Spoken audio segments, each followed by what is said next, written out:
What's up, guys? Pro Garage Mechanics here. Look what we have. So this is the R6 that I had rebuilt once. I ended up trading for the MR2. I talked about it in the first MR2 video. I told the guy when I traded him, anything ever happened to the bike or anything, he could always call me and I would gladly go help him for free, no charge, you know. It was a pretty good deal. It got stolen. So if you want to show him up here, he had this bike about 2 months, apartment complex. Somebody busted the ignition and drilled out the gas tank. They drove it around for a couple months until it was finally recovered. And basically he dropped it off to me. I told him just get the parts. I'll get a parts list. You buy them. I'll hook you up. I'll fix the bike back for you. We'll make it look new again. So he dropped it off, and after further examining the bike, I think she might be toast. We're not sure. So what I'm going to do now is I'm going to go ahead. I'm going to start taking off all the fairings. I'm going to get the side fairings out of the way. I'll probably leave the head on for now, just because I need to see this damage down here. And depending on that damage, we'll see how far we go with this bike. I wanted to make a full video making this bike beautiful again like I did before. I didn't record it. But if that block is missing that big chunk out of the bottom of it like it looks like, that bike's dead, man. Should we give a little sneak peek of the damage that we're seeing here? So, after I gave it a quick look when he dropped it off, I thought it was just a crankcase was cracked. Well, after actually getting down and looking underneath of it, you can see that the whole block itself is cracked. I'm sure there's somebody that can sloppy weld that back together. It's chunked. And my worry is if some of that chunk went inside the bike and cycled through with the oil that it was running. And you know, this got wrecked by the guy who stole it, and he got caught, and I mean, he broke both his legs, his shoulder. Who knows how long the bike was running, laying That's down. what I'm saying. And so this bike was wrecked, running, for God who knows, because I mean, please look at that. They don't know how to turn that off. There's no ignition there, you know. They don't know about the switch, but I mean, look, you can tell that's pretty hard wreck. It snapped the handlebar off. And I'm amazed at these handlebars. This looks like freaking plastic. Broke off the mirrors, which, I mean, figures.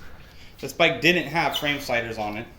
Tank barely took any damage, so that's actually nice. I mean, there's stuff on the bike still that's good, but that's bad. That is not good. And I feel bad because, you know, I made a parts list about $800 worth, and I got all the parts here to do it. I've got everything, and you know, today I go to look at it to do it to make this video, and I realized a block might actually have a hole in it I didn't notice. So yeah, we're in a little bit of a situation, but we'll go ahead and get the fairings off, and I think we'll be able to weld her up. And I mean, maybe we'll see. So I'm gonna start taking these off. We'll get the time lapse going, and we'll be back with an update.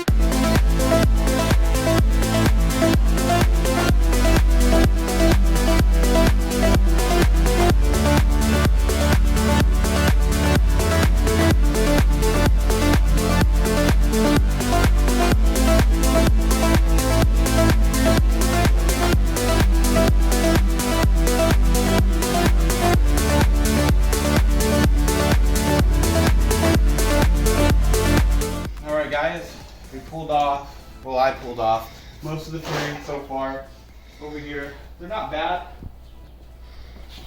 This one, bottom fairing, you know, for the crankcase covers and whatnot. All it really has is this little scrape. I mean, that's something you can easily smooth out again, repaint if you wanted to. I mean, this other than that, this is all good, surprisingly. I mean, that's good. And then this would be this is the left side. So, I mean, just some very minor little scrape on that side. All the corners are good, all the tabs are there. Never even hooked up, huh? Nope, never got hooked up before. So that's not bad. But this guy, the bad side, you can see this whole thing was snapped in two up here. They even cracked the wind deflectors on the top. I don't know if that's what it's called, but I'm gonna call it that. Now I'm about to pull off the head unit. So easy, if you look in here, there's a bracket with 2 bolts, and I noticed that the bottom bracket is broken. So disconnect the wires, see what else we got holding us up in here. Oh, we gotta take off the intakes, that's right. So I've got the fill-ups, we'll loosen this off, take off the boots. I should be able to slip this whole piece off in one piece. That's what I'm trying to do. Alright guys, we got the fairings off the bike. Now we can really see what damage is underneath. So right now, I'm trying to get the pieces of the road stuck from inside this Allen bolt so I can get it out, and we'll pop off this crankcase cover and we'll give you guys a good look on what I found the big problem is. Has any stress. I feel bad for my friend, he's a cool guy, but you know. He basically gave you the car, right? No. Wait, is this the bike you traded for the car? Yeah.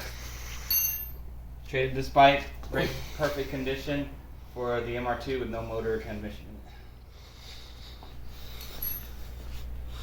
it.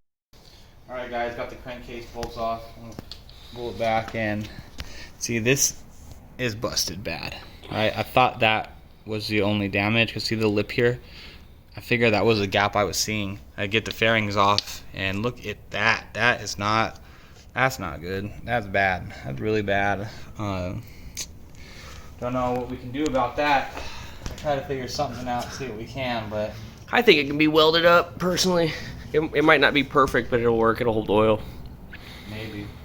And the bolt for this bottom corner is completely gone. Like the whole thing, all the way back to the threads, is ripped out. It's gone. They'll never get a bolt there again.